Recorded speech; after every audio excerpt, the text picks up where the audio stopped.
To keep you updated on the capital and financial markets, here is a recap of what happened.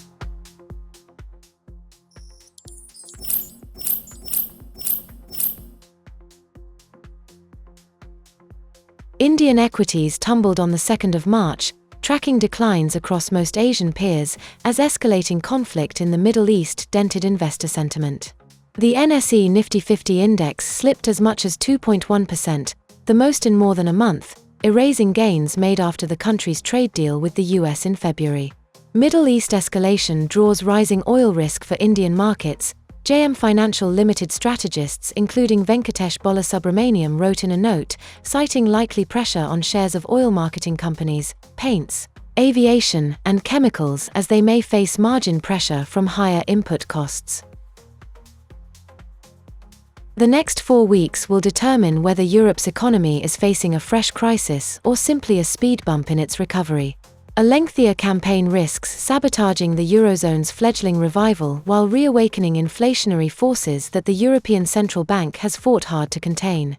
A reliance on oil and gas from the region makes the bloc the most exposed major economy to Iran spillovers, Ings Carsten Bresky reckons.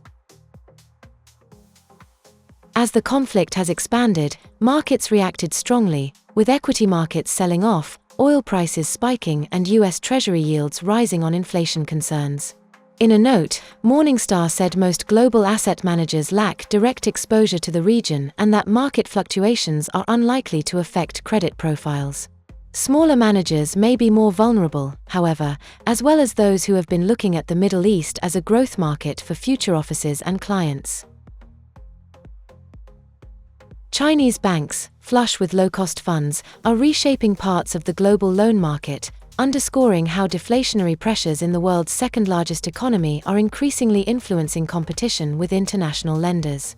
Much like US and European manufacturers who have long complained about being undercut by cheaper Chinese rivals, bankers at global institutions now say they're facing the financial equivalent, being priced out of some of Asia's most sought-after borrowers as Chinese lenders extend cheaper credit across borders.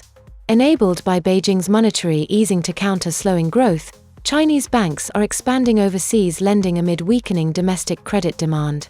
That edge may prove even more significant as the Iran crisis threatens to upend global energy markets, raising the likelihood that major central banks will hold off easing interest rates amid mounting uncertainty. International Monetary Fund Managing Director Kristalina Georgieva said the war in the Middle East will test global economic resilience and warned that new shocks in different shapes and sizes will keep coming. Underscoring the IMF's concern at the suffering and loss of life resulting from the Middle East crisis, Georgieva warned that a prolonged conflict could affect energy prices, market sentiment, economic growth, and inflation, placing new demands on the shoulders of policymakers everywhere. Read the latest issue of the e-Zine available at FIMM's official website to stay updated about what's going on in the industry. This has been the FIMM TV Weekly Recap. Be informed, stay updated, be sure to like, share and subscribe.